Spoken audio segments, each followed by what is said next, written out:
Hi friends, technehemiah, welcome to Telugu Techno YouTube channel. Friends, ఈరోజు వీడియోలో మనం ఒక అండర్ రేటెడ్ ఫోన్ గురించి మాట్లాడుకుందాం. ఆ ఫోన్ ఏదో కాదు, MOTO H30 Pro. ఇది లాంచ్ అయ్యి కూడా దాదాపు 3 days అవుతున్నట్టుంది. February 24th అనుకుంటా లాంచ్ అయింది. సో ఈ ఫోన్ లాంచ్ అయింది కూడా సగం మంది జనానికి తెలియదు. అదేంది బ్రో మాకు లాంచ్ అయింది తెలుసు అని మీరు అనొచ్చు. సో ఆన్లైన్ ఫాలో అయ్యే వాళ్ళు ప్రతి వాళ్ళకి తెలుసు, ఆన్లైన్లో టెక్ న్యూస్లో అన్బాక్సింగ్లో ఫాలో అయ్యే వాళ్ళకి తెలుస్తుంది. అదేంది భయ్యా మరి ఇది ఆన్లైన్ సెగ్మెంటెడ్ ఫోన్ కదా, టెక్ న్యూస్లో యూట్యూబ్ వీడియోలు చూడకపోతే ఎలా తెలుస్తుంది మీరు అనొచ్చు. Realme 9 Pro Plus, Redmi Note 11 series launch అయ్యేది, ఇవన్నీ కామన్ ఆడియన్స్కి, ఆఫ్లైన్ ఆడియన్స్కి ఎలా తెలుసు? హైప్. సో ఈ ఫోన్లో మిస్ అయిన పాయింట్ అయితే అదే. సో ఈ ఫోన్ని చేయాల్సినంత హైప్ అయితే MOTO ఖచ్చితంగా చేయలేదు, చేయాల్సినంత ప్రమోషన్ కూడా ఖచ్చితంగా MOTO అయితే చేయలేదు. సో ఒక ఫోన్ని హైప్ చేయడం, ప్రమోట్ చేయడం MOTO ఒప్పోని, వివోని చూసి నేర్చుకోవాలి. ఒప్పో Reno 7 సిరీస్లో కానీ, V సిరీస్లో కానీ ఆడేముండదు. జస్ట్ కెమెరాను పట్టుకొని అంతా అలాగొచ్చి ప్రతి వాళ్ళ మైండ్లో దాన్ని పడేస్తారు. బట్ అవి ఆఫ్లైన్ టార్గెటెడ్ ఫోన్స్ అనుకోండి, మరి అంత ప్రమోషన్ కూడా అవసరం లేదు. బట్ ఖచ్చితంగా సరిపోయేంత ప్రమోషన్ అయితే MOTO ఈ ఫోన్ మీద అయితే చేయలేదు. ఈ ఫోన్ మీకు ఒకే ఒక వేరియంట్ లో వస్తుంది, 8+128GB. ప్రైస్ వచ్చేసరికి 49,999, అంటే 50,000 రూపాయలు. ఈ ఫోన్ మీకు మార్చి 4వ తారీఖు ఫస్ట్ సేల్ కి వస్తుంది. ఫస్ట్ సేల్ లో ఒకవేళ మీ దగ్గర SBI క్రెడిట్ కార్డు ఉంటే మీకు ఇంకా ఎక్స్ట్రా 5,000 రూపాయలు డిస్కౌంట్ వస్తుంది. సో ఎఫెక్టివ్ ప్రైస్ ఇది మీకు 45,000 రూపాయలకి వస్తుంది. సో 45,000కి చూసుకున్నా కానీ, 50,000కి చూసుకున్నా కానీ ఇంకా దీన్ని మించిన ఫోన్ అయితే లేదు. సో అక్కడ కాంపిటీషన్ లో మనకి 50,000 రూపాయల దగ్గర ఏమేమి ఫోన్స్ ఉంటాయి? ఓన్లీ OnePlus 9 ఒకటే ఉంది. సో OnePlus 9 ఆల్రెడీ ఓల్డ్ అయిపోయింది. OnePlus 9 తోటి కంపేర్ చేస్తే దీంట్లో మీకు చాలా అడ్వాంటేజెస్ ఉన్నాయి. దాంట్లో స్ట్రైట్ అవే ఫస్ట్ అడ్వాంటేజ్ వచ్చేసరికి ప్రాసెసర్. ఇది మీకు Snapdragon 8 Gen 1 ప్రాసెసర్ తోటి వస్తుంది. ఇది 2022 ఫ్లాగ్షిప్ ప్రాసెసర్ అనమాట Snapdragon నుంచి. సో ప్రెసెంట్ ఆండ్రాయిడ్ ఫోన్స్ లోనే ది బెస్ట్ ప్రాసెసర్ అనమాట. సో ఆ ప్రైస్ లో ఓన్లీ ఈ ఒక్క ఫోన్ లో మాత్రమే Snapdragon 8 Gen 1 ప్రాసెసర్ అయితే ఉంది. చీపెస్ట్ ఫోన్ అనమాట Snapdragon 8 Gen 1 ప్రాసెసర్ తోటి. సో చాలా మంది ఈ ఫోన్ లో ప్రాసెసర్ ఆప్టిమైజేషన్ బాగాలేదు, ప్రాసెసర్ ఓవర్ హీట్ అవుతుందని రాంగ్ ఇన్ఫర్మేషన్ అయితే పాస్ చేస్తున్నారు. బట్ అదైతే కరెక్ట్ కాదు.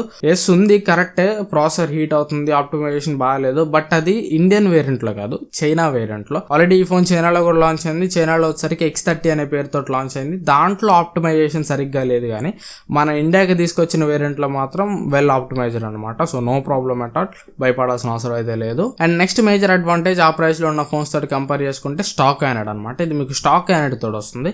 సో ఆ ప్రైస్ లో ఇంకా మీకు ఏ ఫోన్ లో కూడా స్టాక్ యానెడ్ అయితే ఉండదు, ఓన్లీ ఒక ఫోన్ లో మాత్రం ఉంటుంది. ఇది మేజర్ అడ్వాంటేజ్ అనమాట. సో గూగుల్ పిక్సెల్ సిరీస్ ఇండియాకి రావడం ఆగిపోయిన తర్వాత చాలా మంది ఒక స్టాక్ యానెడ్ ఫ్లాగ్షిప్ కోసం అడుగుతున్నారు. సో వాళ్ళకి ఇంకా ఏం ఆప్షన్స్ లేవు. ఇంతకుముందు అసలు మనకి ఫ్లాగ్షిప్ లెవెల్లో స్టాక్ యానెడ్ వచ్చేదే కాదు, ఓన్లీ తీసుకొస్తే పిక్సెల్ ఒకటి మాత్రమే తీసుకొచ్చేది. బట్ ఇప్పుడు ఆ ప్రైస్ లో MOTO H30 Pro ఒక ఆప్షన్ అనమాట స్టాక్ యానెడ్ తోటి. ఖచ్చితంగా అప్డేట్స్ అయితే గూగుల్ అంత సెక్యూర్ గా, గూగుల్ అంత ఫాస్ట్ అయితే ఉండవు, కానీ అట్లీస్ట్ మీకు స్టాక్ యానెడ్ ఫోన్ దొరుకుతుంది ఆ ప్రైస్ లో. అండ్ ఇక మనం మిగతా స్పెక్స్ లోకి వెళ్ళిపోయామంటే ఫస్ట్ ఆఫ్ ఆల్ డిజైన్ మనం చూడాలి. డిజైన్ చూస్తే మాత్రం టిపికల్ MOTO లాంగ్వేజ్ లోనే ఉంది డిజైన్ అయితే మాత్రం. కాకపోతే చూడడానికి అయితే మాత్రం చాలా ప్రీమియం ఉంది. అండ్ బ్యాక్ సైడ్ వాడింది కూడా గ్లాస్ అనమాట, కార్నింగ్ గొరిల్లా గ్లాస్ 5 ఉంటుంది back side. And front side display protection వచ్చేసరికి కార్నింగ్ గొరిల్లా గ్లాస్ 3 ఉంటుంది. అండ్ సైడ్ ఫ్రేమ్ వచ్చేసరికి ప్లాస్టిక్ ఫ్రేమ్ ఉంటుంది. వెయిట్ వచ్చేసరికి 196 grams వెయిట్ దాకా అయితే ఉంది. అండ్ నెక్స్ట్ డిస్ప్లే చూసామంటే ఇది మీకు 6.7 inch full HD plus OLED display తోటి వస్తుంది. ఇది మీకు 144 Hz రిఫ్రెష్ రేట్ కి అయితే సపోర్ట్ చేస్తుంది. అండ్ ఈ డిస్ప్లే మీకు 10-bit ప్యానల్ HDR10+ సపోర్ట్ చేస్తుంది. ఓవరాల్ గా ఒక ఫ్లాగ్షిప్ లెవెల్ డిస్ప్లే అని చెప్పొచ్చు. డిస్ప్లే విషయంలో కూడా ఎట్లాంటి కంప్లైంట్స్ అయితే లేవు. ఒకే ఒక మైనస్ పాయింట్ ఏంటంటే దీనిలో మీకు in display finger print censor అయితే ఉండదు, side mounted finger print censor ఉంటుంది. సో ఆ ప్రైస్ లో ఒక ఫ్లాగ్షిప్ ఫోన్ అన్న తర్వాత అన్ని ఎక్స్పెక్ట్ చేస్తాం మనం. So side mounted finger print sensor కాకుండా in display finger print sensor ఇచ్చి ఉంటే చాలా బాగుండేది. అండ్ నెక్స్ట్ ప్రాసెసర్ గురించి మీకు ఆల్రెడీ చెప్పాను, Snapdragon 8 Gen 1 ప్రాసెసర్ తోటి వస్తుంది. కెమెరాస్ వచ్చేసరికి back side triple camera setup ఉంటుంది. Primary camera 50 megapixel camera optical image stabilization తోటి వస్తుంది. And secondary camera 50 megapixel ultra wide angle camera. దీన్ని యూస్ చేసి మీరు maximum 114 degrees field of view అయితే కవర్ చేయొచ్చు. అండ్ ఈ అల్ట్రా వైడ్ యాంగిల్ కెమెరానే మీకు మ్యాక్రో కెమెరాలకు కూడా యూజ్ అవుతుంది. అండ్ థర్డ్ కెమెరా వచ్చేసరికి 2 మెగాపిక్సెల్ డెప్త్ సెన్సార్ ఉంటుంది. ఇది పోర్ట్రేట్ షాట్స్ తీయడానికి అయితే యూజ్ అవుతుంది. అండ్ ఫ్రంట్ కెమెరా దీనిలో ఇంకొక మేజర్ హైలైట్ పాయింట్ అని చెప్పొచ్చు. ఫ్రంట్ కెమెరా ఇది మీకు 60 మెగాపిక్సెల్ కెమెరా తోటి వస్తుంది. సో 60 మెగాపిక్సెల్ ఫ్రంట్ కెమెరా ఆ ప్రైస్ లో అనే కాదు, overall Indian smart phone market లోనే ఈ ఒక్క ఫోన్ లో తప్ప ఇంకా ఏ ఫోన్ లో కూడా లేదు. దీని తర్వాత హైయెస్ట్ ఫ్రంట్ కెమెరా రెజల్యూషన్ ఏదైనా ఉందంటే 44 మెగాపిక్సెల్ వివో V23 సిరీస్ లో ఉంటుంది. సో ఇది కూడా ఒక మెయిన్ హైలైట్ అని చెప్పొచ్చు. 60 మెగాపిక్సెల్ ఫ్రంట్ కెమెరా ఈ ఫోన్ కి. ఫ్రంట్ కెమెరాని యూస్ చేసి మీరు మాక్సిమం 4K వరకు వీడియో రికార్డ్ చేయొచ్చు. బ్యాక్ కెమెరాని యూస్ చేసి మీరు మాక్సిమం 8K వరకు వీడియో రికార్డ్ చేయొచ్చు. అండ్ నెక్స్ట్ బ్యాటరీ వచ్చేసరికి 4800 mAh బ్యాటరీ తోటి వస్తుంది. 68 వాట్ ఫాస్ట్ ఛార్జింగ్ అయితే సపోర్ట్ చేస్తుంది. ఈ ఫాస్ట్ ఛార్జింగ్ 68 వాట్ ఉన్నంత మాత్రం మీకు ఏమి 30 minutes లో 40 minutes లో ఛార్జ్ అయిపోదు. దాదాపు ఇది ఫుల్ ఛార్జ్ కావడానికి దగ్గరగా 50 minutes వరకు అయితే టైం తీసుకునేది. ఎందుకంటే ఫర్ సేఫ్ పర్పస్ అనమాట, బ్యాటరీ ఓవర్ హీట్ కాకుండా, బ్యాటరీ కాలిపోకుండా వీళ్ళు బ్యాటరీ ఛార్జ్ చేయకొద్ది బ్యాటరీ వాటేజ్ అయితే తగ్గించారు. మీకు 0 to 50% అయితే ఆల్మోస్ట్ 20 minutes లో ఛార్జ్ అవుతుంది. దాని తర్వాత 80% నుంచి 90% నుంచి ఛార్జింగ్ స్పీడ్ అయితే తగ్గుతుంది అనమాట, ఫర్ సేఫ్ పర్పస్ ఇది కూడా. అండ్ నెక్స్ట్ ఈ ఫోన్ లో మీకు వైర్లెస్ ఛార్జింగ్ సపోర్ట్ కూడా ఉంటుంది. 15 watt వైర్లెస్ ఛార్జింగ్ అయితే సపోర్ట్ చేస్తుంది. డ్యూయల్ స్టీరియో స్పీకర్స్ తోడు వస్తాయి. డాల్బీ అట్మాస్ కి సపోర్ట్ చేస్తుంది. 3.5 హెడ్ ఫోన్ జాక్ అయితే ఉండదు.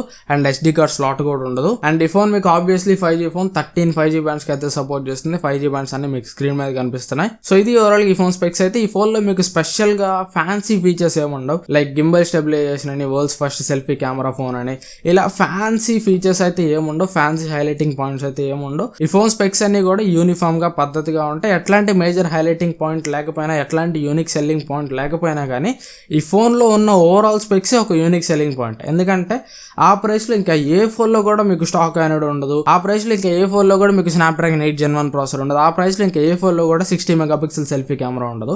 ఓవరాల్ గా 50,000 రూపాయలకి ది బెస్ట్ ప్యాకేజ్ అనమాట. ఓవరాల్ గా మీకు ఒకవేళ 50,000 రూపాయలు ఒక ఫోన్ కావాలంటే మాత్రం ఆండ్రాయిడ్ నుంచి కళ్ళు మూసుకొని మీరు ఈ ఫోన్ అయితే తీసుకోవచ్చు. కొన్ని చిన్న ఆప్టిమైజేషన్ ఇష్యూస్ ఉన్నాయి, like front camera portrait shots తీసేటప్పుడు ఎడ్జ్ డిటెక్షన్ సరిగ్గా ఉండట్లేదని కొంతమంది చెప్తున్నారు. బట్ వాటన్నిటిని కూడా మాక్సిమం క్లియర్ చేస్తారు OTA అప్డేట్స్ ద్వారా. సో ఖచ్చితంగా 50,000 కి చూసుకున్నా కానీ, 45,000 కి చూసుకున్నా కానీ అండర్ రేటెడ్ ఫోన్ అయినా కానీ ది బెస్ట్ ఫోన్ అనమాట. ఆ ప్రైస్ లో ఇంకా ఈ ఫోన్ ని మించిన ఫోన్ అయితే ఇంకోటి అయితే లేదు. సో ఒకవేళ మీరు 45,000 నుంచి 50,000 రూపాయల బడ్జెట్ లో ఉంటే మాత్రం ఇది ది బెస్ట్ ఫోన్. కళ్ళు మూసుకొని ఈ ఫోన్ అయితే తీసుకోవచ్చు ప్రెసెంట్ అయితే మాత్రం. ఇది నా వీడియో అయితే. ఈ వీడియో మీకు ఎంతో కొంత యూస్ఫుల్ అనుకుంటున్నాను. ఈ వీడియో మీకు నచ్చితే ఖచ్చితంగా లైక్ చేయండి. మీ ఫ్రెండ్స్ అండ్ ఫ్యామిలీతో కూడా వీడియోని అయితే షేర్ చేయండి. ఇంకా చాలా సబ్స్క్రైబ్ చేసుకోకపోతే ఖచ్చితంగా సబ్స్క్రైబ్ చేసుకుని పక్కన ఉన్న బెల్ ఐకాన్ కూడా యాక్టివేట్ చేసుకోండి. Thanks for watching. మళ్ళీ నెక్స్ట్ వీడియో కలుస్తాను. బై.